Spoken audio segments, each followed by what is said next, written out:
Hello everybody, welcome back to my YouTube channel. In this video, I'm going to show you how to fix you want to change your password is showing this type of error.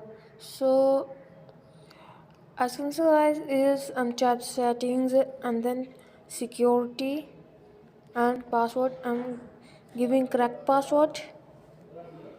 So I'm tapping on the tick. It's showing this type of error.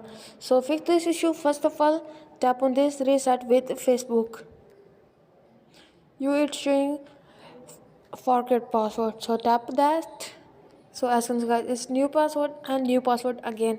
I'm giving my new password, so tap the stack.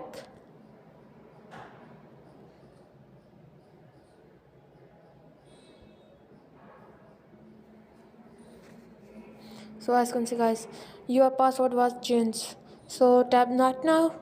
So that's it guys for today's video. If the video helpful, please like the video and subscribe my channel. You have any problem, let me in the comment. I help you more. Thanks for watching.